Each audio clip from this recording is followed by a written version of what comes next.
So as I mentioned at the start, geopolitics during the Second World War was regarded among the Allies as a Nazi pseudoscience. It's no surprise then that the term falls out of usage after the war, but eventually people start to forget, or at least new people are born who didn't live through the war and don't know about the links between geopolitics and Nazism. For this new generation, the term geopolitics seems to be a neutral, scientific, unbiased term. This view is set in sharp relief in January of 1979 when the Vietnamese army invaded Cambodia. In France, André Fontaine ran an editorial in Le Monde which caused something of a scandal because it ended with the phrase "c'est de la géopolitique," it's geopolitics. It caused a scandal because people hadn't been using the term, at least in France, since the Second World War. After that, journalists started using it again for the 1979 revolution in Iran, the Soviet invasion of Afghanistan, and the Iran-Iraq war. Now, while this frustrated some geographers who did remember the history of geopolitics, other geographers saw it as an opportunity to reclaim the word geopolitics and use it in their own way. Thus was the field of critical geopolitics born. Critical geopolitics very much turns the earlier form of geopolitics espoused by Rudolf Kierlin on its head. Critical geopolitics doesn't make the crass assumption that states are organisms and will need to grow and take up more space. Instead, it completely alters the level of analysis. Toll and Dalby identify three different types of critical geopolitics. The first is formal geopolitics. This is the geopolitics done by think tanks, academia, and strategic institutes. Next is practical geopolitics. For practical geopolitics, we need to look at the foreign policy bureaucracy and political institutions.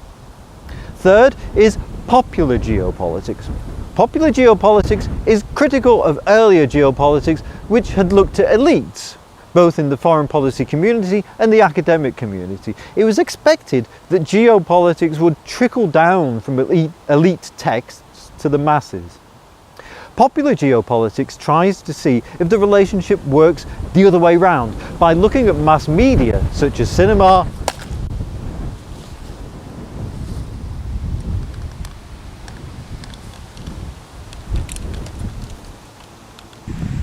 a bit windy today and I seem to have destroyed my camera. Let's see what we can do.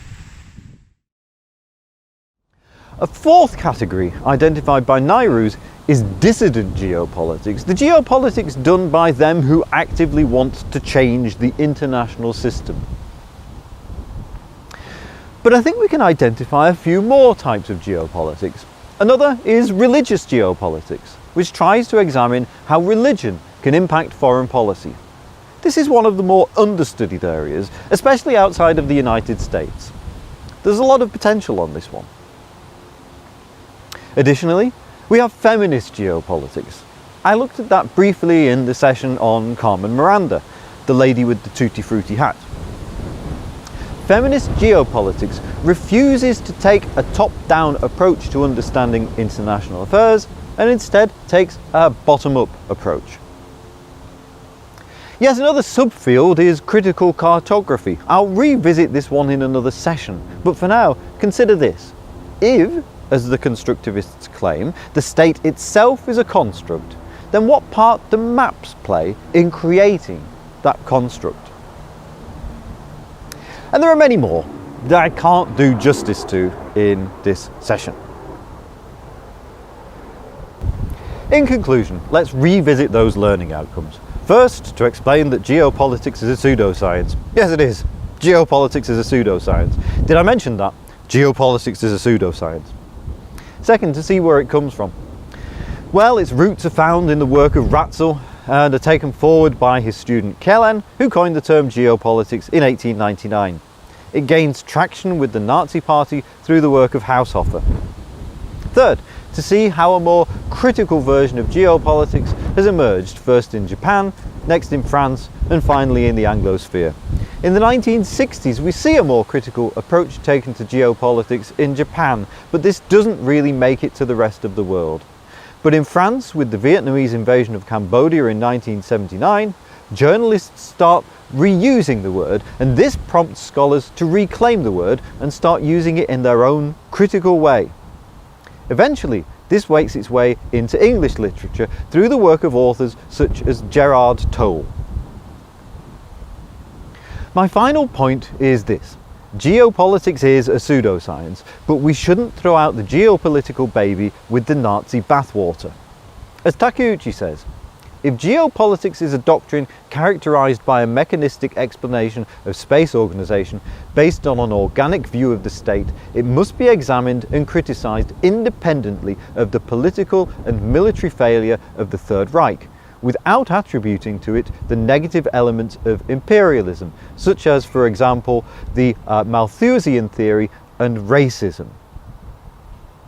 We'll come on to the Malthusian thing in coming sessions. For now, I'll say this.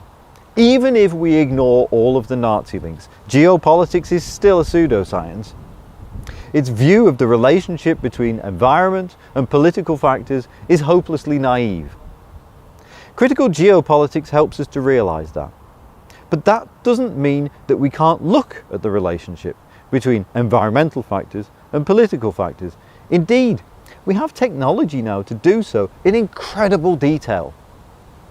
When we do so, however, we need to be incredibly careful not to fall into the trap of earlier students of geopolitics.